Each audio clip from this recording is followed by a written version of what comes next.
So this is the towel Redi system. This is a system that has been out for decades. It's something that I was very interested in a long time ago when I was first starting out bathroom remodeling and was very timid of doing a walk-in tiled shower. And there's a lot of concerns to be there because this is something that you have to rely on the waterproofing for it to last a long time. And the towel Redi system has been proven. It's been out there for such a long time that it really gives a good confidence to the market that this has been used over and over again and people have had a lot of success with it. But I always thought that these systems were something that would be great for a DIYer or any contractor that's trying to speed up their installation. The one big difference and key for this type of system is the fact that it's completely waterproof and the drain is already sealed into the system. So there's no messing around with a separate drain assembly and making sure that it's leak free. This just literally sets in like an acrylic pan and it's waterproof and ready to go. So in this video, I want to go through the installation process, but also give you my feedback on the pros and cons of how I feel about this system compared to others and whether it might be a good fit for you. So let's get to it and install this towel Redi system. Okay, so not only do they have shower pans that have many different sizes and standard sizes. You can just literally go on their website, order it, and it'll be at your home within 2 to 3 days. Not having something that needs to be custom made makes this a very quick purchase. So there is so many different sizes, but they also make recessed niches that have niches, whatever you want to call it. They have a whole bunch of different sizes this as well. So having a lot of options just makes it easier and makes it allow you to design your bathroom the way you want to rather than trying to make something fit. So they're niches. They also have, we're gonna put one of these in. These are little step stool shower shaving benches, I guess you could call it. They're little corner benches. This is gonna be a nice item to add to your bathroom as well. We'll show you how that installs, but this is a very simple, but it's all, you know, as you can see, it's like an ABS material, completely waterproof, pretty simple to install. So this is the special sealant. You're gonna wanna get this with your system. This is what's basically gonna bond everything together and seal all the joints of all the wall board. And I absolutely love using polyurethane sealants like this. It really makes the installation of the process a lot easier. You can cover all your screw holes. You can make it as flat as you can. I mean, it's a lot flatter than any type of membrane system. If you ever used anything like Schluter or Guru, you know, you always have an overlapping membrane that causes problems with the tile layer. And using a sealant application just makes it so much easier. So we'll be using that to seal the entire system. But just to show you the pan system. So first off, the drain, like I mentioned, is already completely sealed into the system. And one unique thing about this drain is that you can see these little weep holes right here. So these little channels here. So when you thread this in, so this is a threadable collar. It's kind of like a traditional type of shower drain system, but you can allow this to set up to the height of your tile. But what's great about it is that these little weep holes right here allows the water to go in. So you're not relying on, you know, a couple of 1/8-inch holes that could get clogged and have a problem with water draining into it. So I thought that was a really awesome deal. But the big thing is that it's already sealed into the system. So all I have to do is glue a pipe to the bottom of it, just connecting it to the drain, and I'm good to go. So that's kind of like really gives you a lot of peace of mind. It's just one extra step that you don't have to be concerned about. But this is basically all 100% foam. It's all integrated, and one big thing is you can see the side splashes here. So the whole thing is basically waterproof all the way up. You can fill it up right now and it'll hold the water. So that really gives a lot of peace of mind having these flanges. So looking around the back,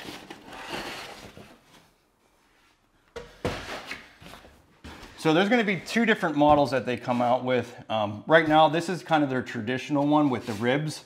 So the idea of these is so that when I set this into mortar goes into these cavities and gives complete support to this base. So having this completely covered with mortar, we're gonna show you the installation. That's a really important step to this. But having mortar going into all of these cavities makes this a really structural floor membrane. And as you can see, here's the hub to the drain. It's PVC, 2-inch. you just basically glue this into place when you're setting the pan in. So it's all really well constructed. Like I said, it's all foam, but once you apply that concrete mortar into this, it's gonna be just as solid as any real mortar bed after the installation is done. So that is the basis of the pan. Now I will say, and I'll get into this when I actually get the pan installed, anything with a flange like this can be somewhat problematic with your bathroom size. So as you can see behind me, I have all of the framing completely exposed. I highly recommend that when you're doing a bathroom remodel. It just makes everything easier. It also allows you to inspect all the plumbing, your electrical, add blocking where you need it. You know, basically conform the bathroom to your design and where you want your outlets and everything else. But it's going to make it easier to install the shower pan as well. But the big thing is that you're kind of dictated by the width and the depth of your shower pan.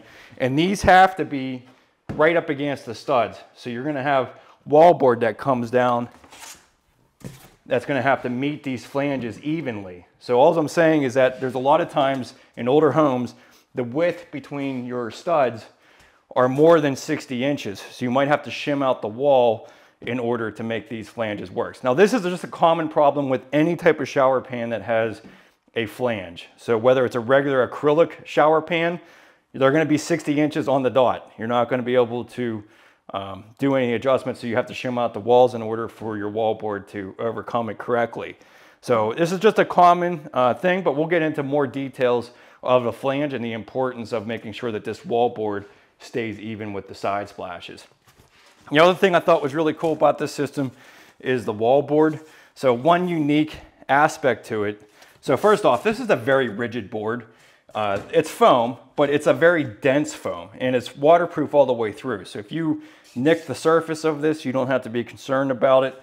But I do have to say it's a very rigid board, which I really like.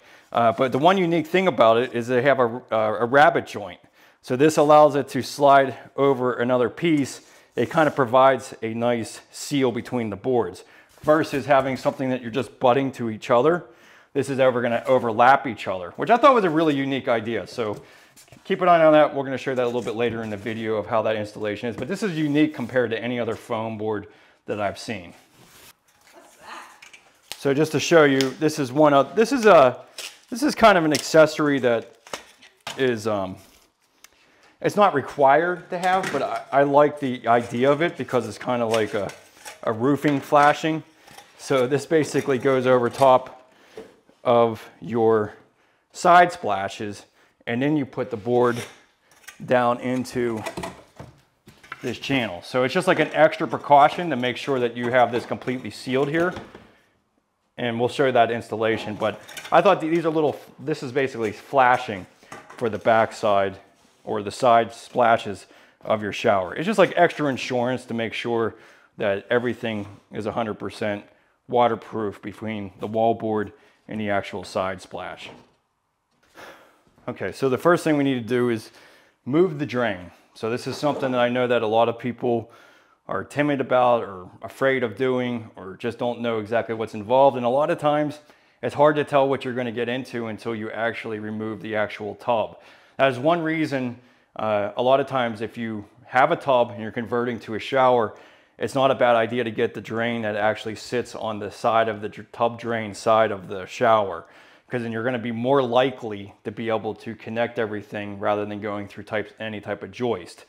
These days, if you have a newer home built of 2000 above, you're going to probably have trusses, and you have to be careful with that because some trusses you can't modify, you can't drill through, and you can't do anything in, and you're kind of stuck with the size of shower and system that you have to a certain extent. So pay attention to that. But if you have a lot older home, normally you can cut a 1 to 2 inch hole through your joist to move the drain to the center. But again, this is kind of a gray area. You really don't know what you can get to unless you have access below to see, maybe through the side port of your panel of your tub, maybe you can see the drain and see where the structure is. But a lot of times you just don't know what's really under the floor until you remove that tub. All right, so let's go ahead and measure basically our drain. So this is a 32 by 60 inch pan. And so then our drain location is exactly 130 inches. So that's going to be our center. This is the back flange of our tub. So we're going to be at 14 inches off of the back side of the tub. 18 inches from the front. But yeah, we're going to just measure off the back wall 14 inches by 30 inches, and that's where we want to set our drain. So we're going to move the drain first and then get the structure underneath of the pan ready to install. Okay, so a lot of you, when you have a tub, you only are required in most places just to have an 1.5 inch drain. So most of you are going to have an 1.5 inch drain like this.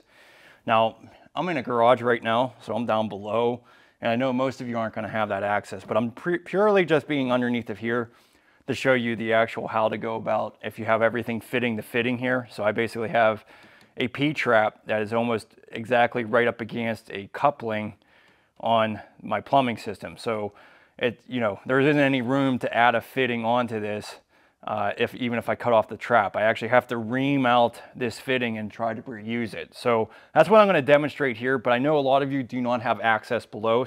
So first thing is you just want to cut off that existing P-trap or fitting that you are trying to ream.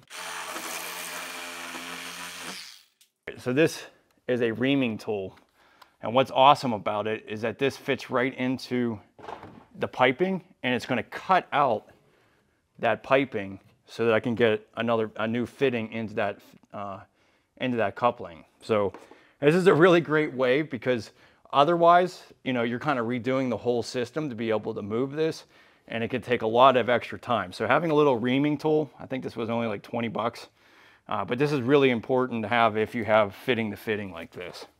So all we're going to do is basically cut out that piping.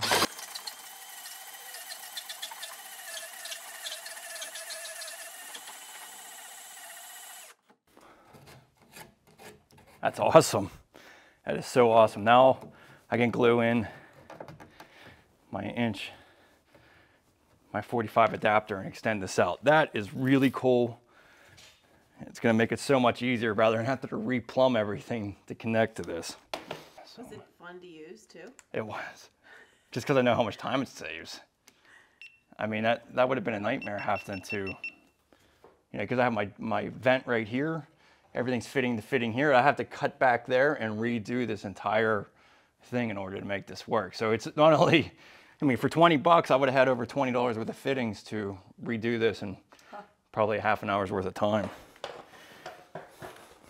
All right, so full disclosure, plumbing code is always reliant on whatever your local municipality has adopted. But there's really two agencies or code enforcing type of bodies that most states go by, and that's the Universal Plumbing Code and the International Plumbing Code. So the IPC actually allows you to have 1.5 inches for your shower drain. They find that to be completely sufficient, and you'll see a lot of plumbers just using 1.5 inches to your shower drain. I personally agree with it. I'm not sure exactly why that, if it works for the tub, why wouldn't it work for the shower? I guess there's many different reasons why the UPC requires 2 inch, but it is a better idea to have 2 inch. And if I was running a whole new plumbing system, I would definitely run 2 inch to the shower drain, because that's what all the connections are, and why reduce the size if you can have 2 inch all the way through. So that is the ideal way. And if you can do it, if you have the ability to adapt to 2 inch and bring everything over with a 2 inch trap, I think you're going to be better off. But I know that's not a lot of people's situation. They have an 1.5 inch drain for their tub, and then they're going to put in a walk-in shower, so they want to find the easiest solution to do that. And that's what I'm going to show you here. What I recommend is just bringing everything from the trap over to your existing 1.5 inch when you're moving it. And really the best way to go about it is just to use a reducing coupling bushing. So this will go into your shower pan, and then everything is going to be 1.5 inches coming out of the shower pan. I like this idea the best because you're reducing it right where it comes in, rather than reducing it anywhere else in the line. The second alternative, which works well, is to reduce it on the riser pipe. So 1.5 inches going into my trap, having a reducing coupling, and then this will connect to my actual shower pan. The one thing I would say you don't really want to do is to run a 2 inch trap. Now I don't have a 2 inch trap sitting here, but running a 2 inch trap and then reducing it on the horizontal section into your existing drain. This is more problematic for any type of clog because of the volume of water here and, you know, sludge getting here. It could easily clog on the horizontal surface. So if you're going to reduce it with a coupling, do it on the riser pipe, but ideally, in the way that we're going to do it, is using a bushing. All right, so we want to bring this over to 14 off the back wall and 30 inches off of our wall here. To find the center location, rather than messing around and trying to guess where you have to measure, just set a piece of plywood down. This is just a scrap piece that I got laying around. And now measure where this needs to be. So then you can just drill a hole and make sure it stays exactly where it needs to be. So we need 14 off the back wall, and we need 30 inches off our side wall. Okay, so now I know exactly where this needs to be.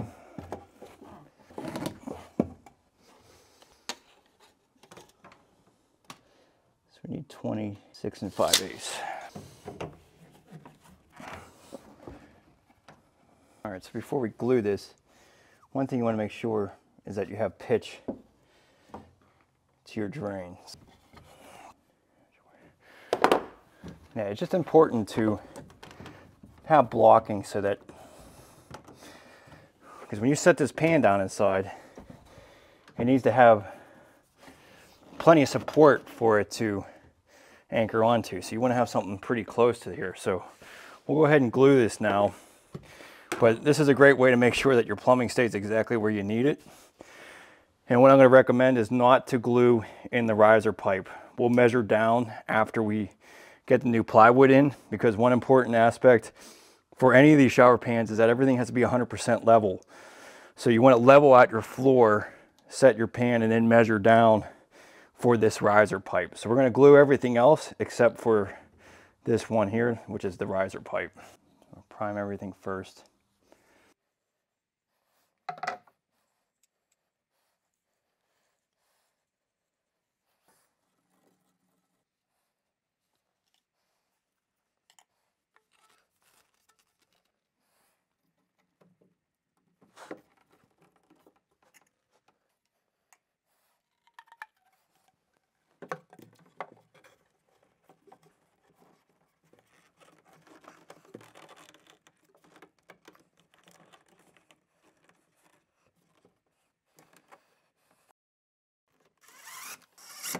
So then this is just going to stay loose because we don't want to be able to measure down to it. So now you have plenty of strength here. This board is going to support this, so when I actually set my pan down, it's just going to slide over and be able to connect to my riser pipe. So this will be just left off for now. All right, so the other thing you want to do is get some blocking every 16 inches. So we already have it over here. So we're just gonna put a couple more blocks here because you really want to have, you know, you want to reduce the deflection be underneath the actual shower pan. So right now we have 24-inch on center joists. So you want to put 16-inch blocking. So we're gonna put 2 more blocks over here.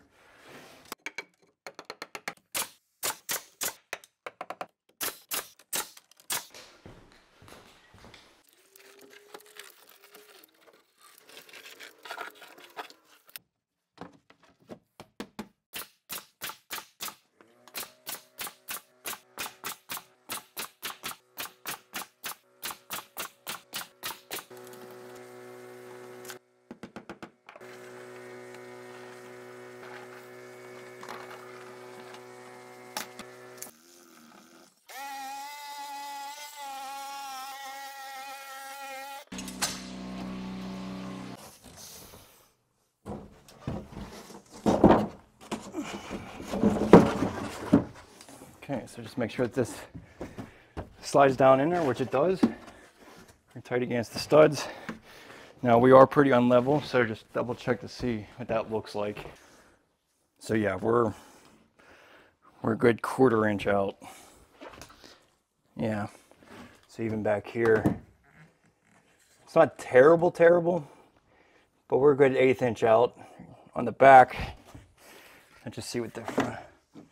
Yeah, we're pretty wildly off on that one. That's That's a good 3/8 of an inch difference from the back to the front. So we're gonna have to level out this area. So now that we got the pan kind of set where it's gonna sit, let's check and see what that alignment of this drain looks like. That looks pretty good. So now the pan's aligned. Let's just go ahead and put a mark here, because we want to level out the shower pan area, because we want to focus on the shower, and then we'll be concerned with the outside floor later on. You know, and in some ways, the reason I'm demonstrating leveling this out rather than leveling the entire floor all at once, which is really an ideal way to go, it's just this is going to save you a little bit more time in the field. If you floor level this entire floor, you're going to have to wait 4 hours before you can walk on it and do anything. At least in this aspect, I can level the area of the pan, set it, you know, get this whole project done, and then at the end of the day, floor level if I want to. It's just a lot of waiting around time if you try to do all of the floor leveler at once. So now they got that mark there, we're going to put up, create a little blocker here. So we're going to put this right along that line where the shower pan's going to end. We're almost a 1/2 inch. So 1/2 inch should work. We're just going to create a little something to keep the flow of the leveler not to get into our drain hole. So I'm just going to cut a piece of this. Okay, so this is a game changer for sure. So by Sika, this is called Sika Level Patch. And it's more than just a patch. So most people consider a patch material basically just filling in gaps and things in any area for a floor to kind of level it out a little bit. That's exactly what it does. But what's really awesome about it, it is basically a floor leveler as well. So if you mix the full 3 quarts of water to this, it'll flow just like a self leveler. And best of all, it dries in about a 1/2 hour. And then you can go ahead and set your tub or your shower pan. So this saves a ton of time. The other thing is you don't have to do any priming of the substrate. As long as your substrate is sound and good, you don't have to do any priming. You just pour right over it and it creates a nice level base for that shower pan. So this is a game changer just because it saves so much time. Typically in an area like this, if I were to do floor leveler, I'd have to prime it, take about 2 hours for that to dry, set the leveler, and a lot of levelers will take 3 to 4 hours to completely dry before I can get to it. So in a lot of ways, I would end up, you know, in my normal project, I would have to set this up the night before and then the next morning go ahead and set everything. But with this, I could basically do this, take lunch, come back and set my pan. So pretty awesome. So let's go ahead and address our all these gaps first. We want to make sure that we don't get any of this, because floor leveler loves to find its gaps and go into any type of crevice. So first off, I'm going to just use a little bit of Sika Flex. It doesn't have to be this, honestly. It just has to be something that's going to seal and prevent anything from going underneath. So I'm just going to seal like around this little area where I'm creating the dam for my shower pan. And the reason I'm putting this 2x4 here is because I don't want to do the rest of the outside floor right now with floor leveler. I want to get this pan set so I can, you know, kind of move on with my project rather than wait for everything to dry. So this will be able to, well, you know what, let's go ahead and fill some of this in. Anywhere that there's any likelihood of anything to kind of drip through, you want to kind of seal it up. And this Sika seal will do a good job of that. You know, just imagine leveler being kind of like a, basically water. Any little crack, it loves to kind of seep down into. So these gaps are pretty big here. I'm actually going to use a little bit of spray foam here, but just to keep this around my away from my shower drain, I'm just going to seal this. Kind of just 2 little pieces of the Redi board, so then now my floor leveler can just kind of seep right up to that and not get down into my drain hole. But I'm going to use a little bit of spray foam right along here because that's really kind of tough to fill in.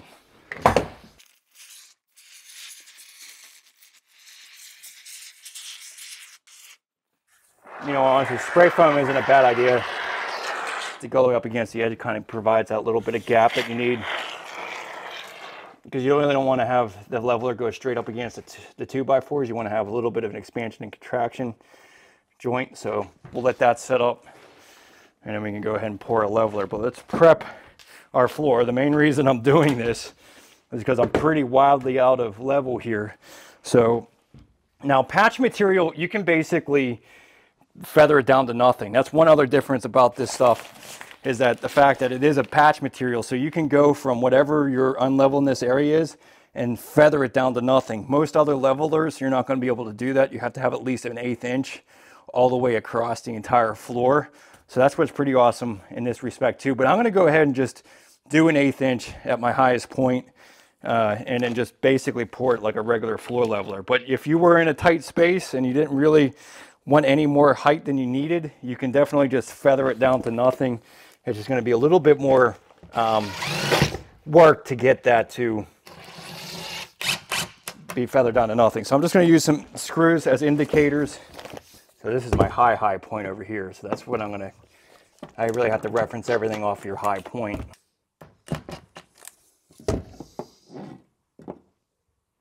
Okay, so that looks good.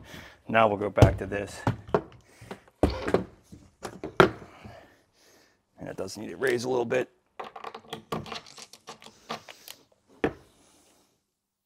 Looks pretty good there.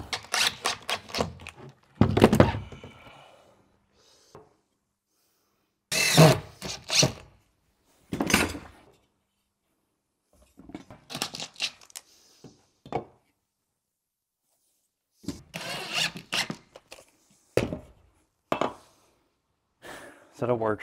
Got indicator here. Again, you can just put as many as you want in here to make this easier to reference. All right, we'll let this sit up for a second, and then we'll make some floor leveler. The other method, you know, rather than using a spray foam across there, you can just use some of this sill foam going up against here. That's one way to do it as well. But since I have this foam here, you know, that's going to keep everything away from that wall. All right, so we're going to use this Sika Level Patch material to level out our shower pan. Again, this is like a real game changer, mainly because it's able to set up in a half an hour, and then I can go ahead and set them in my pan. The other thing is I don't have to do any priming of any sort. All I had to do was seal off the area and just prepare like any normal floor leveler. But this is going to be really awesome. It's the easiest way to go about leveling out a tub or leveling out your shower pan. So you want to use 3 quarts of water. Seems like a lot of water for a little 20-pound bag, but follow the instructions. Make sure you mix it thoroughly and that there isn't any clumps. Now, if this was a patch material that you're actually just filling in areas, you might want to mix it by hand because it'll last a little bit longer. But since we're going to just immediately pour it, it's not going to be something that we have to be concerned about time, because it'll be set up in about 20 minutes. So it's not, you don't really have a long time. And if it's hot and dry out, it's going to speed up even quicker. So be aware that this is a fast setting material. All right, so the first bag, you do want to take a little bit of this and work it into the substrate with a flat side of the trowel, just to make sure that it's well bonded to that substrate.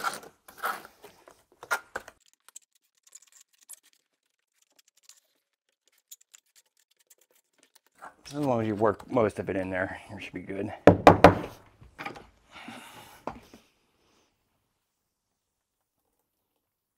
You just want to break the surface tension just like any floor leveler. Push it around a little bit.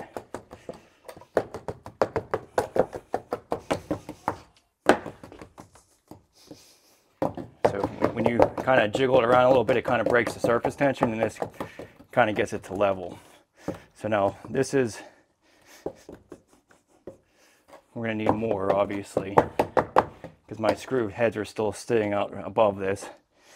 So let's go mix another bag.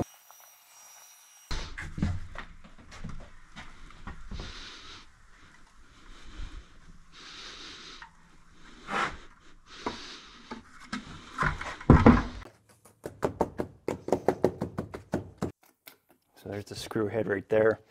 So we're right at the level there that we need to be.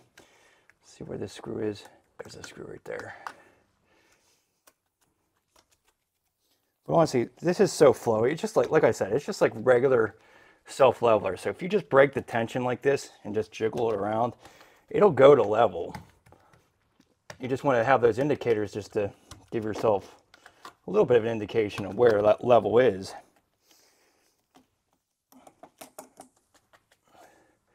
But yeah, this is awesome. Now I can let this set up in about a half an hour and then proceed on to setting the tub or the shower pan. Okay, so about 45 minutes later, we took lunch.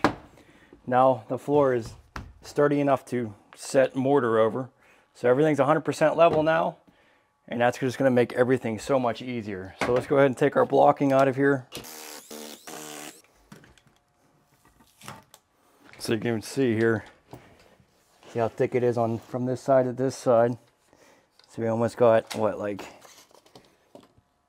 almost 3/8 of an inch thickness. So that would have definitely been cumbersome to make level with just using mortar. So let's just go ahead and cut this excess foam out of here.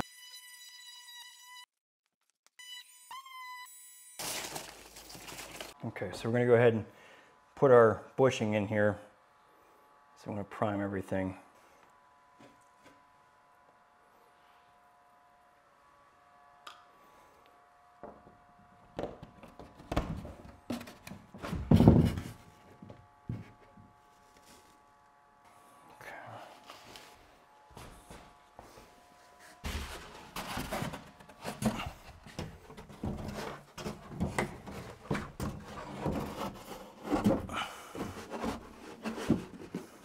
Okay, so let's just make sure the pan's sitting here, everything's level. It's 100% level. Putting it on the back flange, looks really good. The side is level. Okay, so everything's just really flat on the base. These are all as tight as they can be on the back here. So now let's go ahead and measure down to our drain.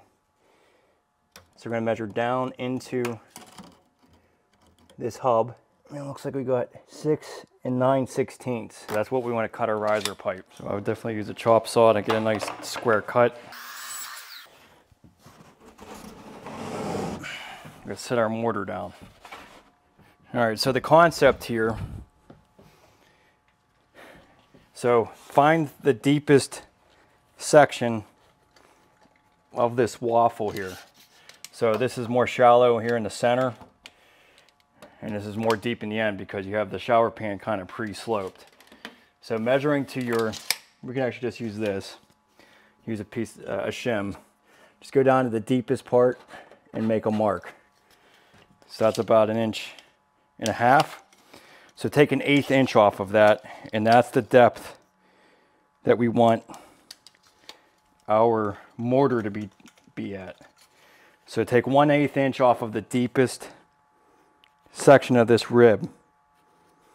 And so our mortar is going to be that deep. This is going to be our gauge to tell how deep the mortar is. And so the idea is basically to have all this mortar go into these cavities and completely fill it in.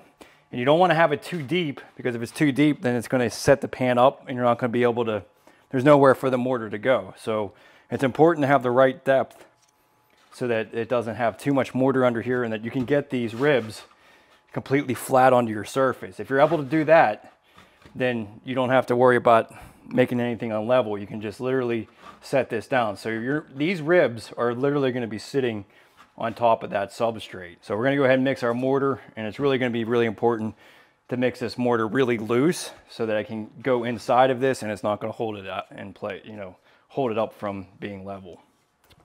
Okay, so you want to use any type of mortar that doesn't have any aggregate in it. So like this Mud Med mix works really great.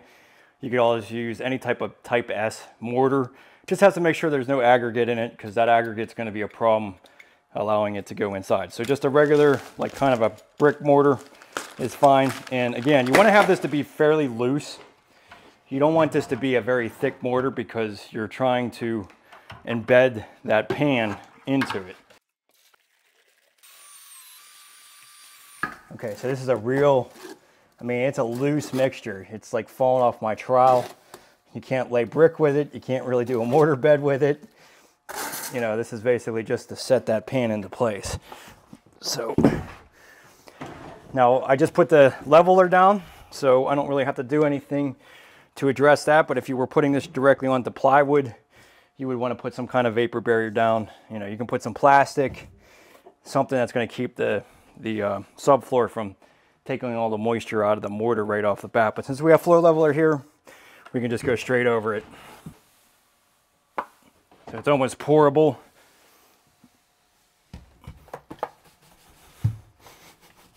Basically, you just want to keep this away from the edge about an inch so that you have room for the mortar to expand underneath the pan. If you have it tight, then mortar will get stuck there and then kind of hold the pan up. So just kind of evenly coat this. Now we have that little, here's our little stick here. So you can see this is like way low. So we need a lot more mortar here. So that's just like, yeah, we need about 1 3/8 inches of mortar. So this takes quite a bit of mortar. So we'll just go ahead and mix another bucket.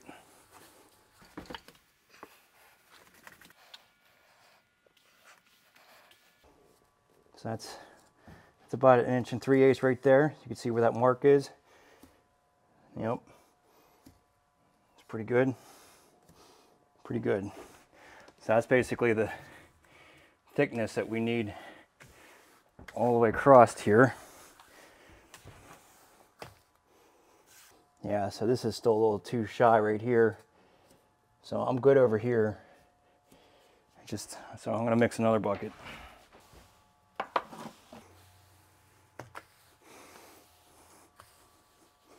Yeah, it's a lot of mortar. That's what I mean. It's gonna be as solid as any mud bed by the time I'm done here. That's a little too deep.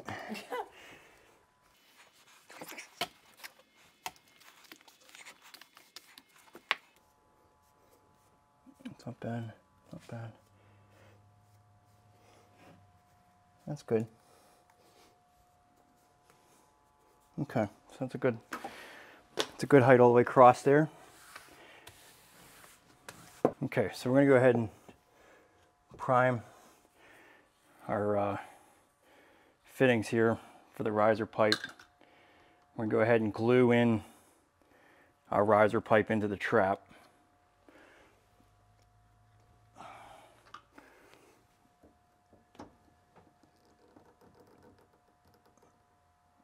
Okay. What we'll do here is do the same thing here, and then we're going to set the pan into place.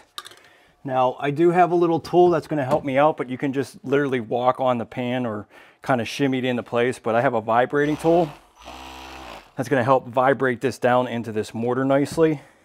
It's not a necessity, but I tell you what, this thing is only like, I don't know, 25 bucks. I can't remember what it was. It was very inexpensive, but this is going to help me set my tile later on too, because I'm going to have some pretty big tile in here. So this is worth, you know, if you're going to do this job and do bigger tile as well, this is well worth the investment. And it definitely helps getting this pan into place too. So this might be the scariest part of your entire project here, just because this needs to set down into the pan. Now, obviously, if you had access down below to connect this, it's a much safer deal, much easier deal.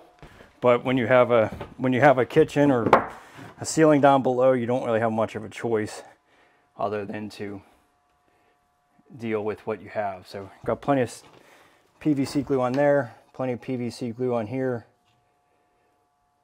and then we're going to go ahead and just set our pan into place.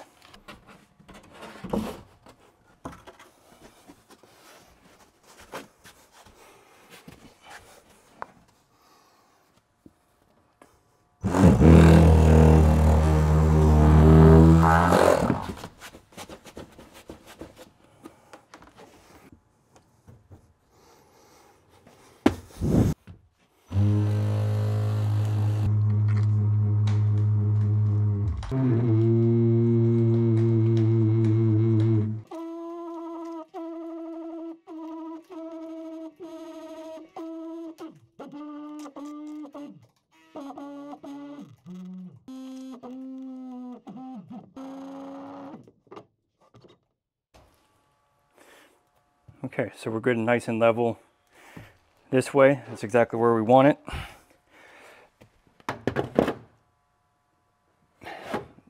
This actually looks like, it's not much. I mean, it's like a 1/16 over 5 foot. If I vibrate this corner, yeah, that's better. And then on that flange, so a little bit on this corner too.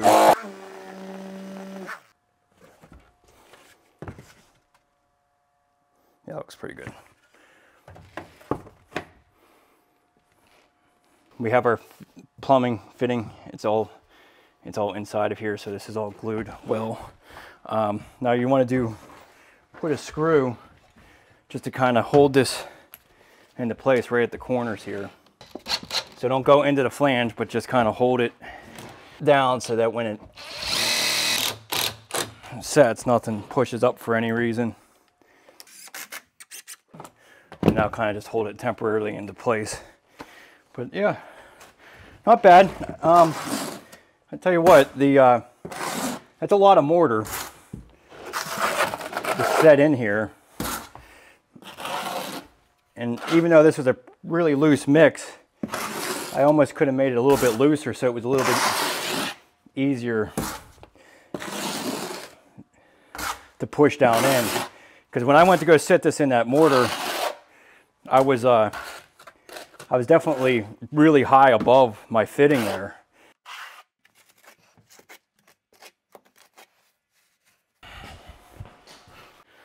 Okay, so we got the pan in. That was actually a pretty short day. That's basically all I got today, was just moving the plumbing and putting in the pan. That's kind of like what I would normally kind of create for myself for the day. I might actually get in the shower faucet on you know, on a better day that I spent a little bit more time. But all in all, this shower pan, it was pretty straightforward. I have to say it was a little intimidating setting the drain and connecting the pipe all at once. It would have been so much easier if I was connecting the pipe, you know, the riser pipe to the trap after the pan was set. But I know a lot of circumstances you're not going to be able to do that. You have a finished floor below and you're trying to set this all at once.